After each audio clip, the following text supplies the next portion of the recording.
영서를 실망케 했다. 영서를 사로잡기도 했다. 정년이 다시 연기에 나선다. 허영서 연기를 보니까 알겠어. 맞췄다고 생각해? 공선아, 오랜만이다. 3회 고군분투. 옥경을 등에 업고 연구생을 거치지 않은 채 바로 오디션을 볼 기회를 얻게 된 정년. 넌 이미 재능이 있다는 걸 내가 알아.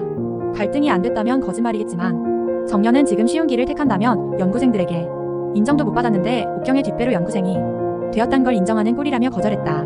잘한 짓인가 하는 의문이 들기도 했지만 일단은 잘했다고 정신승리한 정년은 당장 자신만의 방자를 어떻게 찾을지 고민한다.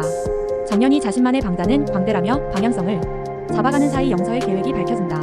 해랑은 연구생들 공연이라도 정년이 준비가 안 되어 공연을 망치는 건 용납할 수 없다며 영서를 찾고, 영서는 정년이 나타나지 않으면 자신이 1인 2역을 할 거라며 실력을 선보였다.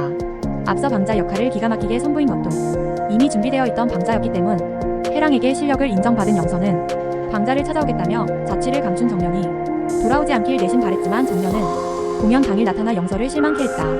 연구생들의 춘향전분 공연이 시작되고 무대에 처음 서는 정년은 얼어붙어 관객석을 술렁이게 만들었었지만 영서가 돌변해 방자 연기를 선보였듯이 자신만의 방자를 선보이기 시작한다. 돌변해 자신만의 광대 방자를 연기하기 시작한 정년의 관객들은 정년이 의도했던 대로 웃음을 보여주며 박수갈채를 보냈다. 정년은 연습에 불참하고 사라졌던 동안 거리의 광대를 따라다니며 춤을 배웠었고 광대가 된 경험을 발판 삼아 일취월장한 것이었다.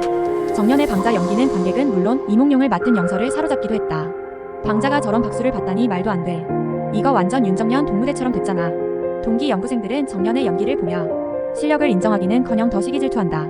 그래서 뒤에서 무슨 꿍꿍이를 꾸미는 건지 자기들끼리 시시덕거리고 그 모습을 본 영서는 정년에게 조심하라며 언지를 줬다. 이번 무대 조심해. 정년을 위해서라기보단 자신의 무대를 망치면 안 되니 경고해줬을 가능성이 크지만 다음 막이 시작되고 그들의 꿍꿍이가 밝혀졌다. 지팡이가 부러져 정년이가 넘어지게 만들었고 그 장면은 몽룡과 방자가 제외하는 장면이라 웃음 포인트가 아니었는데 관객들을 웃게 했다. 넘어진 순간 정년이 당황해 잠깐 정적이 흐르게 되고 영서는 자신이 나서 준비한 방자 연기로 무마하려 했지만 부채를 펼쳐든 순간 정년이 다시 연기에 나선다. 넘어진 채로 연기를 이어가는 모습에 동기들도 입을 다물지 못했다. 공연은 무사히 끝마쳤고 도행에게 대본을 원하는 정년의 얘기를 들었던 단장은 정년에게 오디션 대본을 허락했다. 내일 아침에 찾아와서 대본 받아가라. 그래서 내기에서 이긴 정년은 모두가 듣는 데서 초록에게 자신을 무시한 것에 대한 사과를 받았다. 공연을 본 옥경과 해랑의 평은 상반된다. 해랑은 정년이 춤도 노래도 제멋대로였지만 열흘 만에 자신만의 방자를 찾은 것은 인정한다 한다. 그런데 옥경은 정년에게 더 매료된 듯 했다. 공연을 보고 나니까 왜 정년이가 내 제안을 거절하고 굳이 방자를 하려고 했는지 살겠어. 어쩌면 윤정년은 내가 상상한 그 이상으로 더 큰 배우가 될지도 몰라. 그래, 윤정년 나쁘지 않아. 하지만 역시 지금은 영서 실력이 가장 출중해. 맞아. 허영서는 오늘 소리 하나만으로도 거기 있는 관객들을 다 휘어잡았어. 근데 허영서 연기를 보니까 알겠어. 왜 단장님이 그동안 그 애 촛대로만 세웠는지. 영서를 좋게만 보는 해랑에게 옥경은 영서의 연기를 보면 그 한계를 알지 않냐 하고 해랑 또한 지지 않고 맞섰다. 윤정년의 장점은 족쇄가 될 것이고 결국 다음 공연에서 자멸하게 될 거라고. 공연이 끝난 후 정년은 조심하라고 얘기해준 것에 대해 고맙다 하는데 널 도와주려고 그런 거 아니야. 아까 네가 망칠 뻔했던 건 내 무대였어. 그럼 그렇지. 영서가 그냥 도와준 게 아니었다. 자신의 무대를 망쳐 앞길을 막아설까봐였지. 네가 잘해서 오는 무대를 무사히 맞췄다고 생각해? 착각하지 마. 무대 망치기 싫어서 내가 너한테 맞춰준 거야. 네 실력이 좋았던 거 아니라고. 영서는 자신의 무대를 본 옥경에게 부족한 게 있었는지 평을 묻고 옥경은 지금은 자신을 위협할 사람으로 영서가 가장 유력하다 칭찬을 건넸다. 그냥 즐기라고.